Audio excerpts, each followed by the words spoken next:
Have you ever heard a story so intense it leaves you questioning everything? Today we're diving deep into one of the Bible's most dramatic and challenging narratives, the story of Lot. It's a tale of fire from the sky, a city lost to wickedness, and a family pushed to the absolute edge of survival. This isn't just about the destruction of Sodom and Gomorrah. It's about what happens after the ashes settle.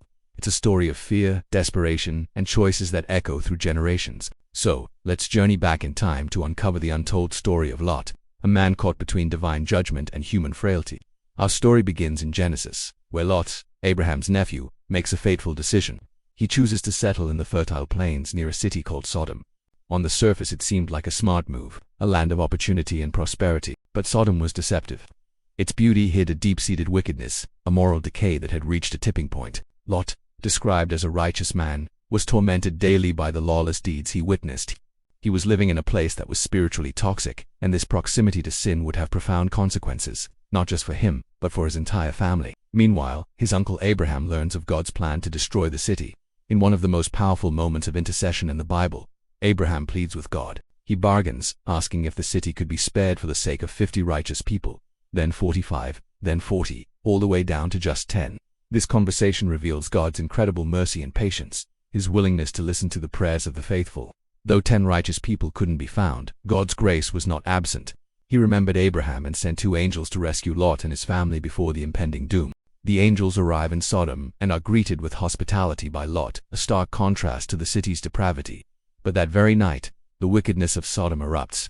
The men of the city surround Lot's house, demanding he hand over his angelic guests for a terrible purpose. In a moment of sheer panic and deeply flawed judgment, Lot makes a horrifying offer. He offers his 2 daughters instead. This moment is shocking. It shows just how much the corruption of Sodom had seeped into Lot's own moral compass. He was trying to protect his guests, a sacred duty in that culture, but at an unthinkable cost.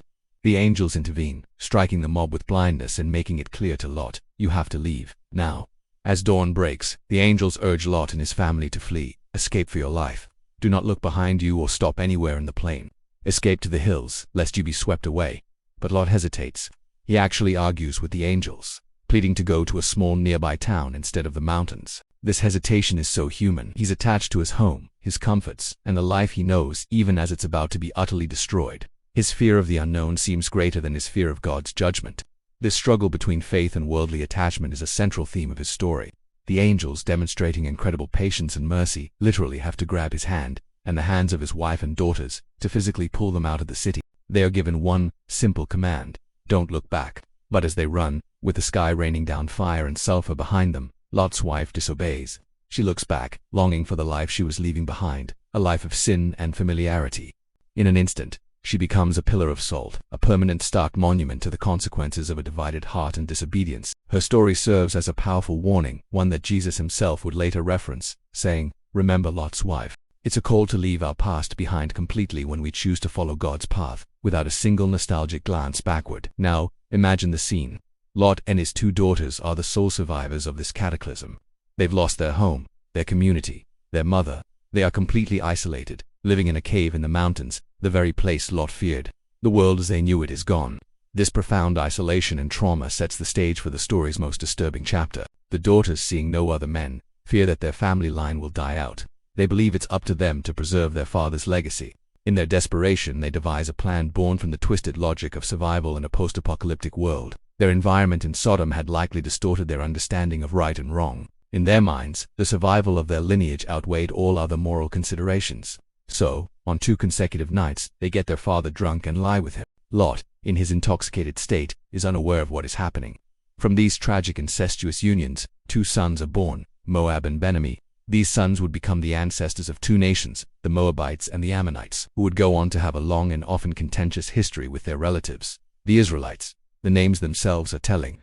Moab means "from my father." This part of the story is incredibly difficult to read. It's a raw and unfiltered look at human desperation. The daughters' actions aren't excused, but the narrative presents them within the context of extreme trauma and fear of extinction. It highlights how living in a morally bankrupt society like Sodom could lead to such corrupted decision-making.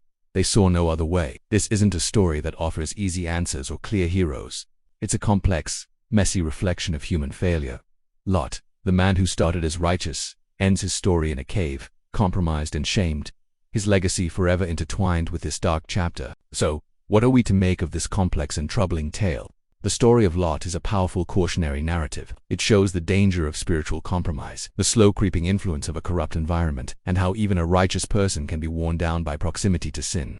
Lot chose the best land for its material wealth, but it came at a spiritual cost that nearly destroyed his family. His hesitation to leave Sodom reveals the powerful pool of worldly attachments and the human struggle to fully trust and obey God even when our lives depend on it. The story also serves as a profound display of God's mercy. Despite Lot's flaws, his hesitation, and his poor choices, God still saved him. Abraham's prayer mattered. The angel's intervention was an act of pure grace. Yet, even divine rescue doesn't erase the consequences of our choices. The trauma and isolation his family experienced after their escape led directly to more tragedy. Finally, the legacy of Lot's daughters and their sons, Moab and Ammon, raises profound questions about morality, survival, and desperation. Their choices, born from a place of fear, had consequences that shaped the history of nations. It's a sobering reminder that our decisions, especially those made under pressure, can have ripples that extend far beyond ourselves. Lot's story challenges us to examine our own lives. Where are we compromising? What worldly comforts are we clinging to? Are we hesitant when God calls us to move? And most importantly, when we flee from destruction, are we truly leaving it all behind? Or are we tempted, like Lot's wife, to look back? Thank you for joining me on this deep dive into the story of Lot. It's a narrative that doesn't offer simple platitudes but instead forces us to confront the complexities of faith, failure, and the enduring grace of God. If this story resonated with you, please like this video, subscribe for more content, and share your thoughts in the comments below. What lessons do you take away from Lot's life? Until next time, and God bless.